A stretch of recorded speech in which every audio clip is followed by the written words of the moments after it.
Hey there guys, Krusty Old Crow back again doing another episode of an alternative perspective toy review on Marvel Legends series.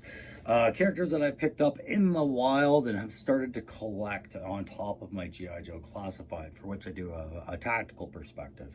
In an alternative perspective, I just break it down to two percentile grades, you know, the play hit percentile and the character hit percentile. What I think Hasbro accomplished with each, and I asked that question, did they meet that character's potential? You've seen me do Husk in episode 1, Gambit in episode 2, and Longshot in episode 3. Today, I'm going to carry on with 3 more, and we are going to cover a quick review at some point on Monet St.Croix, who I picked up specifically to go with her teammate Husk. I saw her on the shelf. You noticed my Husk came with defective gauntlets, so I got to see if Monet has them, but this is going to be a quicker review because it's the Marvel conundrum when a character's powers are not able to be reflected. I've commented on that a few times on how Hasbro reflects these characters. It's the purpose of the grading system. M is going to be easy. All right, so we'll do a quick review on M.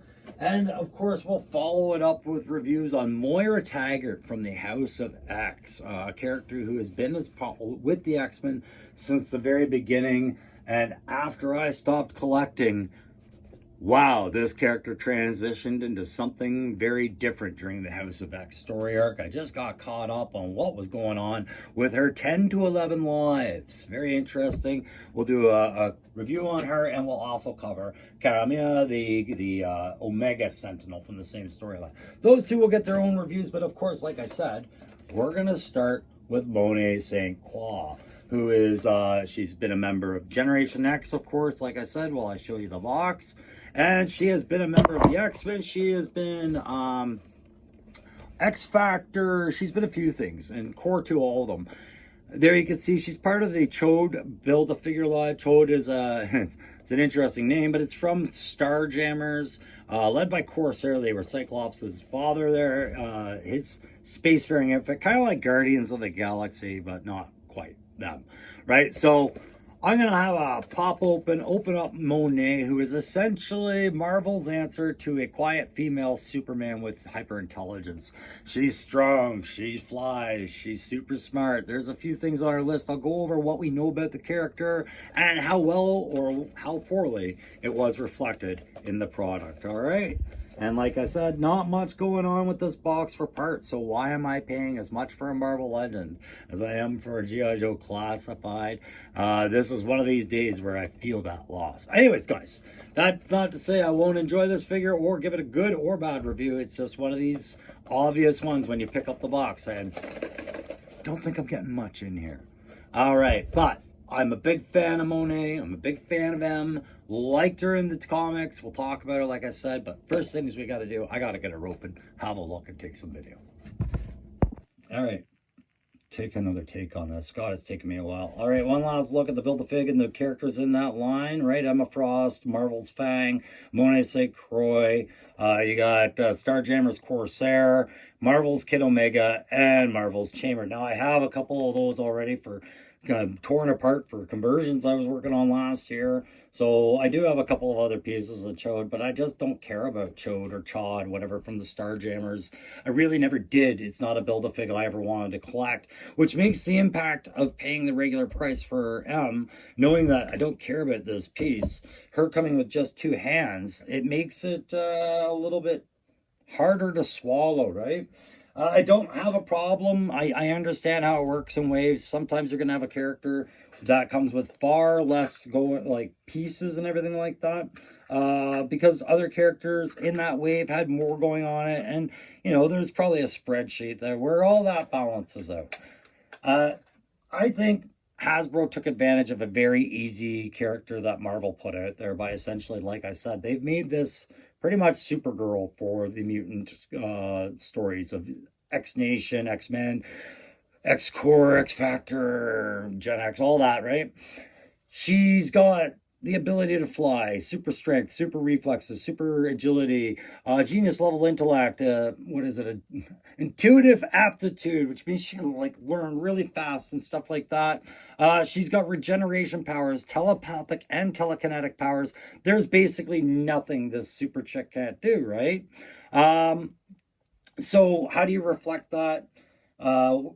She has no need for blast effects. The only thing I would have suggested is maybe giving her a flight stand, giving all these flying characters some hokey little flight stand that they can sit their character on and then it's done with, right? Like we have flyers because as these gather up on the shelves, you have quite a few flyers in the Marvel line. This would lend to depth of shelf. I think it's a thing that they should be doing in the regular waves, is including a small flight stand for what they got because they play roulette with the cost of plastics when they're doing the build-a-figs on who's getting what. All right, Cho to somebody you probably won't see on my channel unless I lock into completing them just by fluke. Show you really quickly the other pieces she comes with was her clawy hands. Again, not coming with a base, no blast effects, no extra head, no nothing. Just these hands, okay? Bendy wise, yeah, her points of articulation are good. She's very flexible. The only added materials they did to this raw buck were the shoulder flashes up here, her gauntlets, which are the same as what I took off Husk there earlier in the week. But the boots are another slide-on piece, just like Husk's there. I'll get her off. It's not about you, Husk.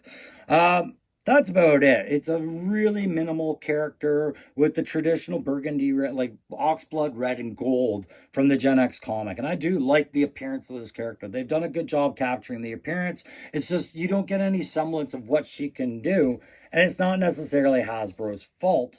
I mean, what could they do to show you that she's super strong? You want them to put in a couple of heavy weights or something? That's not going to work. This for flight, sure. A second head that had glowing eyes would be great for any telepathic or telekinetic based powers. That would have been nice to see, but it wasn't in there, right? She doesn't need blast effects. She doesn't need gun smoke. She doesn't need weapons. I think they could have pushed this one a little further as far as that value goes. Monet St.Croix, what we know about her, like I said, she has a very convoluted, mixed up story arc involving herself, her brother Marius, who is also M-Plate, some dark magical mutant energy vampire that she's had like a whole story arc around when she was introduced. It also involved another member of Gen X, which was actually some stupid Freaky Friday swap with her called Penance. It involved her younger twin siblings, Claudette and Nicola.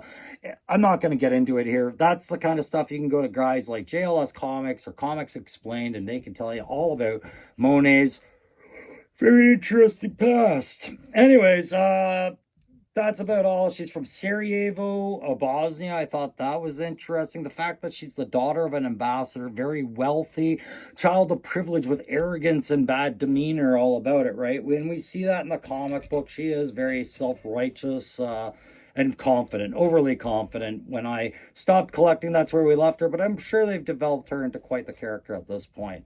This is still, like I said, the representation of her in her earlier years. As they grow, they aged her. I think she was more like a Parisian fashion model superhero than a superhero, you know, like very high class, high profile based on her heritage and probably her access and connections. Anyways, let's get into a grading system for this. Like I said, guys, here on the alternative perspective, I basically just say, all right, let's give it 2 grades and a yes/no question. Those 2 grades are how well did they hit that character representation? Give it a percentage, right? And then the the play value, how well that's represented as a percentage. And then did they meet the potential of the character they were attempting? Yes or no? Okay, so for the first grade, that character hit, I think they got about a 75%. And really, it's just because the costume and her face do all the work, quite honestly. It really, that's it. There's not a whole lot going on as far as any kind of need for power representation, but some, like I said, would have been nice. An extra head, maybe. A flight stand, definitely. But, you know, challenge your creators to come up with something. Make them read the comic a little bit. See if they can find a little nuance that they could have included, because this was not a good value, but it's a fine representation. It just could have been better. So yeah, 75% for that. Like if you're wondering, like I said, the difference in she pairs off really nice. So this kind of worked for her for a bit of the play value, is how they fold in with other characters in that same team, right? Husk and her. I'll let you note the only real noticeable difference between these two characters that I noticed, besides the heads and hands, was that one, Monet didn't come with a defective gauntlet the way Husk did. Two, her burgundy is a little bit darker, I think, in tone than Husk's is. And three, well, not all busts are created equal. And before you cringe too much at me sexualizing this character and pointing out that Monet has the larger of the busts, I bring that up as in that is one thing that they did where they're like, we got to make her different or else we're just kind of doing a multiple man kind of clone body, right? So it lends to the difference between characters that otherwise in these troop build like costumes would blend together and not look so different, right? So I do bring it up. It's poorly described. It's I'm not trying to be cringy by, like I said, sexualizing a toy, but at the same time, it's a feature that I think is the only difference between the two. I can fully see from the waist down this being the same buck, but from the torso piece up, it's completely different as far as the mold. Okay, so on that play value, with this being all I'm getting at my money's worth right now on this box that I paid $36.99, which is the same as I paid for any on-the-shelf classified or other Marvel Legend, I'd say it's a very poor play value in that cost hit, right? No interest in that Build-A-Fig. Why am I forced to pay for that plastic? I would have rather have plastic giving me things like this, right? The ability to do things like this are more important to me when you're dealing with superheroes than building obscure characters. The extra clawy hands really didn't bend to fit it. It's something you're seeing with everything, and these are savage clawing hands, and I don't think it really suited her personality as much as elegant pointy hands and foldy hands. So but like I said, later getting a Husk in the line, knowing that you have other Gen X characters, I can give another 5%. So I'll say that this is a 35% play value, which is extraordinarily low. 50% would be what I give a normal character if I think that even that wasn't done well. But with the play value on this one, I really don't believe this is justifiable at the price point it's at. I believe what they're doing is taking that collective break of making a very cheaply made, and I mean that as in cost, made character and letting that money go somewhere else in the wave to a different figure. I get it.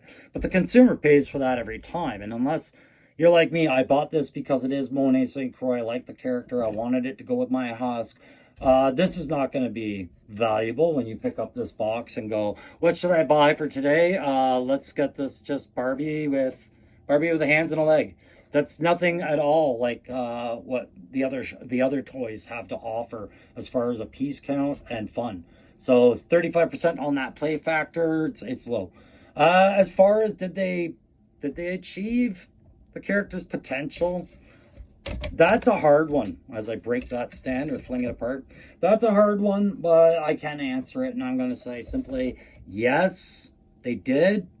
But it wasn't a strong achievement, nor was it a hard challenge. Marvel did all the work by giving it an easy costume and powers that don't need much to be reflected except the person posing some imagination and use of poses, right? No need for blast effects and shiny gizmos, gadgets, guns, and all that other stuff, right?